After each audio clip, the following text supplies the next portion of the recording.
Olá pessoal, estamos iniciando essa videoaula que irá abordar o tema da fotossíntese. Vamos lá entender esse processo vital para a vida na Terra e tenham todos uma boa aula. Bom, iniciaremos com o entendimento da organização da célula vegetal, certo? Ela é semelhante à célula animal, mas contém algumas peculiaridades como a parede celular e os cloroplastos.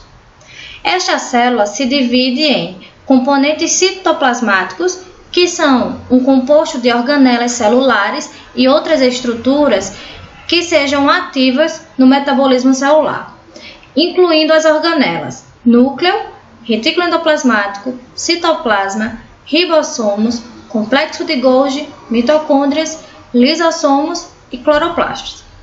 E também é composta por componentes não citoplasmáticos, que são os resíduos do metabolismo celular ou substâncias de armazenamento, incluindo os vacúolos, parede celular, substâncias ergásticas, que são aquelas substâncias de reserva, como por exemplo o amílio.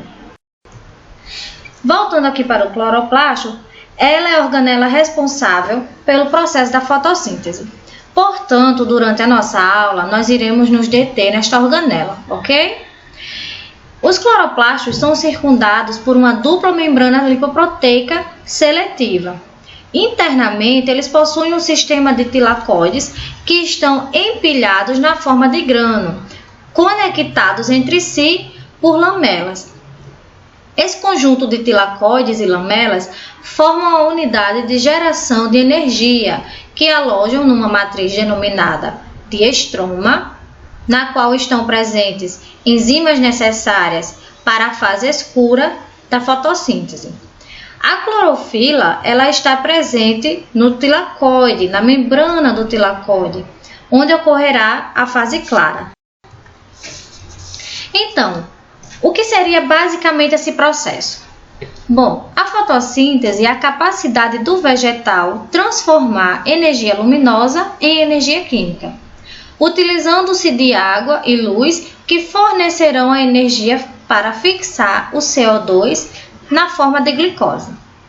Essa energia luminosa ela será transferida para as ligações entre dois átomos de carbono até formar a molécula da glicose. Quando se tem a energia luminosa incorporada à planta, então estamos falando em energia química. É nesse processo pelo qual a planta sintetiza glicose, libera oxigênio, utilizando-se de energia solar. Contudo, quando se mede a taxa de fotossíntese de uma planta, percebe-se que essa taxa pode aumentar ou diminuir, em função de certos parâmetros que são conhecidos como fatores limitantes da fotossíntese. Por exemplo, a disponibilidade de pigmentos fotossintetizantes, a disponibilidade de enzimas e de cofatores, a concentração de CO2, a temperatura, a intensidade luminosa. Esses fatores podem influenciar diretamente na eficiência da fotossíntese. Chegamos então na parte em que nós vamos discutir sobre a radiação e a sua relação com as clorofilas.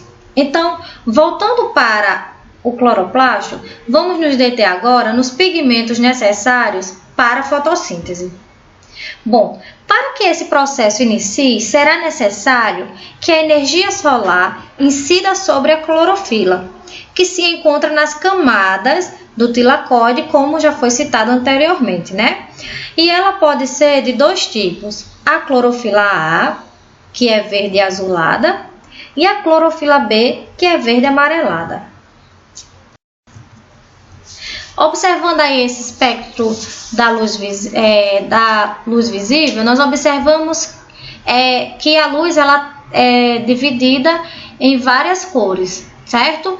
Porém, para dar uma maior eficiência na fotossíntese, as plantas utilizam apenas as cores de comprimento de onda menor, porque eles são possuem mais energia, certo? As clorofilas elas irão absorver radiação principalmente na faixa de 400 a 700 nanômetros, como vocês podem observar na imagem anterior do espectro da luz. sendo os picos de absorção entre 450 a 650 nanômetros. Uma pequena fração de energia é absorvida pelos carotenos, que também é um tipo de pigmento, mas eles não conseguem realizar a fotossíntese, porém eles absorvem essa energia vinda da fonte luminosa e transmitem essa energia para as clorofilas. Essa energia luminosa é transportada em pacotes denominados quantum ou fótons. A energia do fóton é inversamente proporcional ao comprimento de onda que o está gerando. Como assim? Isso quer dizer que a energia proveniente de comprimento de ondas mais curta é mais rica energeticamente comparativamente às provenientes de ondas longas. Traduzindo, a energia gerada pela dissipação de ondas azuis é mais energética do que as de ondas vermelhas, por exemplo. Certo? Então, vamos lá. As etapas da fotossíntese. A fotossíntese, nessa imagem que nós colocamos aqui para você, representa de forma simplificada esse processo que nós vamos detalhar mais à frente. Mas então, para que ela inicie, nós iremos utilizar 6 moléculas de dióxido de carbono que serão provenientes da nossa atmosfera, né? Iremos utilizar 12 moléculas de água, no qual vai ocorrer a sua quebra, e depois que quebrar essa molécula de água, esse oxigênio será liberado para a atmosfera, certo? A interação da luz com os pigmentos fotossintéticos, que nós vimos anteriormente, como a clorofila, vai gerar o quê? A glicose, as 6 moléculas de água, mais 6 moléculas de oxigênio, certo? Essa água que será utilizada aí no processo da fotossíntese, ela no caso vai ser capturada pelas raízes, absorvida pelas raízes e transportada pelos vasos condutores, que no caso é o xilema, até a folha, onde vai ocorrer o processo da fotossíntese, certo? Esse processo da fotossíntese será dividido em 2 etapas bem básicas, que será a etapa fotoquímica, ou fase clara, né? E a etapa bioquímica, que é conhecida por fase escura. Chegamos então na fase clara. Esta etapa possui pontos chaves para o fornecimento, absorção e transferência de energia, que são o fotossistema 1, que a partir de agora, gente, a gente vai chamar ele de PS1, e o fotossistema 2 ou PS2. Então, esse PS1 junto com o PS2 também são conhecidos por P700 e P680. Ou seja, o que significa isso? Eles correspondem, esses P700 e P680, ao comprimento de onda absorvido, ou seja, o PS1, que é o P700, absorve comprimentos de onda até 700 nanômetros, assim como o PS2, que é o P680, ele absorve comprimentos de onda até 680 nanômetros. E também ocorrerá a fotólise da água. Esse termo fotólise significa dizer lise, quebra, certo? E juntos formarão a cadeia de transporte de elétrons, que também iremos simplificar esse termo e vamos chamar de CTE. Neste momento, se faz importante explicar, antes de avançarmos na explicação, o que é poder redutor e poder oxidante, objetivando sanar qualquer dúvida que vocês venham desenvolver que acabe comprometendo o entendimento do processo da fotossíntese. Então, para que seja possível o transporte de elétrons por meio da CTE, é necessário que os transportadores se tornem reduzido e oxidado alternadamente. A redução significa o quê? Ganhar elétrons. E a oxidação significa doar elétrons. Desta forma, a substância doadora de elétrons se torna oxidada e a substância aceptora, aquela que recebe elétrons, se torna reduzida. É por isso que se diz que a fotossíntese é uma reação de óxido-redução. Ok, galerinha? Chegamos então na fase do transporte dos elétrons. A transferência de energia ela irá ocorrer diretamente de uma clorofila excitada do complexo antena. O complexo antena faz parte do PS1, certo? Para uma molécula de clorofila vizinha, excitando esta segunda molécula e permitindo que a primeira volte ao seu estado de repouso. Esta transferência ressoante de energia é repetida para uma terceira, quarta ou subsequente vizinha, até que a clorofila do centro de reação fotoquímica, esse centro de reação faz parte do PS2, certo? Até que essa clorofila se torne excitada. Nesta molécula especial do centro de reação, que é composto por apenas uma clorofila combinada com uma proteína, ocorrerá a transferência do elétron para a CTE do cloroplasto, que resultará na transformação da energia luminosa captada em energia química. Vamos observar agora uma imagem que representa o complexo antena. Olha, essa imagem ela é bem clara, mas simplificando mais ainda para vocês podem observar que tem uma fonte emissora de energia luminosa, né, que no caso os fótons estão sendo captados tanto por essas moléculas amarelinhas aí, que são os carotenoides, mas como eles não conseguem realizar a fotossíntese, então eles só fazem transferir a energia para a clorofila, evitando que a energia luminosa seja desperdiçada, certo? E aí, ó, observem que estão ocorrendo essas setinhas traçadas, são os saltos dos elétrons excitados, pulando de clorofila para clorofila, saindo do PS1, chegando no centro de reação, que é o PS2, ok?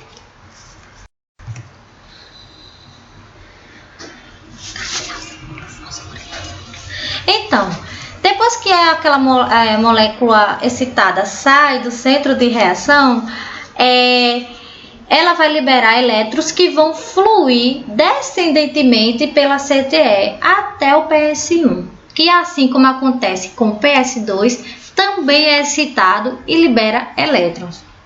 O NADP+, será reduzido ao receber o hidrogênio e se tornará o NADPH, que é um forte poder redutor.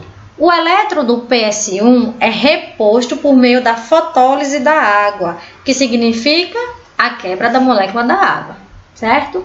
A enzima que catalisa esse processo da fotólise da água está localizada no interior da membrana dos tilacoides. Deste modo, esta quebra contribui para a geração de um gradiente de prótons através da membrana. A síntese de ATP ocorre em decorrência do gradiente de prótons que se formou nas membranas dos tilacoides, ou seja, a alta concentração de prótons do lado interno, ou lúmen, né?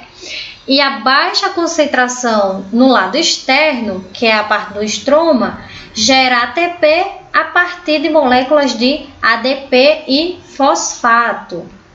Esse processo ele é chamado de fotofosforilação, finalizando assim a primeira etapa da fotossíntese, que foi a etapa fotoquímica.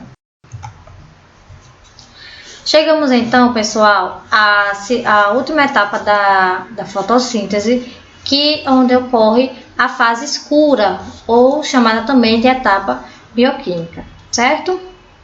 Nessa segunda parte da fotossíntese, a energia química produzida pelas reações dependentes da luz é utilizada para reduzir o carbono. O carbono ele vai estar disponível onde? Para as células fotossintetizantes sob a forma de dióxido de carbono. Esse carbono a gente retirou lá da atmosfera. Na maioria das plantas, o CO2 alcança as células que realizam fotossíntese através de aberturas especiais encontradas na superfície das folhas e dos caules verdes, que são chamados de estômatos, como vocês podem observar aí na imagem, certo?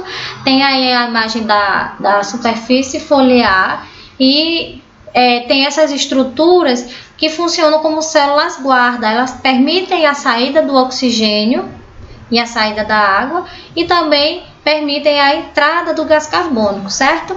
Esses estômatos eles são muito importantes principalmente para evitar o desperdício de água por meio da transpiração da planta. Em algas e em plantas superiores existe um único mecanismo primário de carboxilação que resulta numa síntese líquida de compostos de carbono, que será o ciclo de Calvin ou via das pentoses fosfato. Via de regra, todo carbono que existe na biosfera passa pelo ciclo de Calvin que ocorre no cloroplasto. Para ocorrer a fixação do CO2, é necessário o uso do ATP, aquela molécula lá de energia que foi produzida na fase anterior, como fonte de energia e poder redutor, e do NADPH como doador de hidrogênios. Como já explicitado anteriormente, o ATP e o NADPH utilizados na etapa bioquímica advêm, ou seja, eles são de origem dos produtos da etapa anterior, a etapa fotoquímica. Vamos então entrar nesse mundo aí do ciclo de Calvin, certo? Esta roda de fixação do CO2 também é denominada C3. Sabe por quê? O primeiro composto estável da fotossíntese é um composto com 3 carbonos, que é o ácido 3-fosfoglicerato, que a partir de agora vamos chamar eles de 3-PGA, que é muito mais prático e fácil para a gente. O termo fixar o CO2, quando este entra no ciclo de Calvin, quer dizer ligá-lo covalentemente à enzima conhecida por ribulose 1,5-bisfosfato carboxilase oxigenase, ou seja, vamos simplificar chamando ela apenas de rubisco, formando um composto intermediário de 6 carbonos. Porém, este composto aí é extremamente instável e nunca foi isolado. Por ser instável, este composto intermediário quebra-se imediatamente em 2 moléculas de 3-PGA. Esta fase de redução do carbono através do ciclo de Calvin acontece no estroma pessoal, lá do cloroplasto. Posteriormente, o 3-PGA é reduzido a triose-fosfato, na qual parte será reduzida a glicose e partes são utilizadas para regenerar a rubisco, certo? Embora a glicose seja normalmente representada como um produto final lá da fotossíntese, em equações resumidas, na realidade pouca glicose é formada. À medida em que a glicose é produzida, vai sendo convertida em seus polímeros, como por exemplo o amido, que é o principal carboidrato de reserva das plantas, ou sacarose, um disacarídeo, que é o principal açúcar de transporte das plantas. Então vamos lá. Resumindo esse ciclo de Calvin, ele possui essas 3 principais etapas aí. A primeira que é a carboxilação. O que acontece na carboxilação? A rubisco recebe o CO2, produzindo 3-PGA. Na fase da redução, o 3-PGA é reduzido a triose-fosfato, na presença de ATP e NADPH.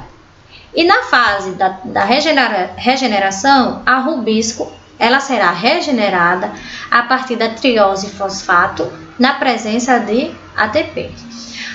Aí nós trouxemos essa imagem que representa, resumidamente, claro, o ciclo de Calvin, certo?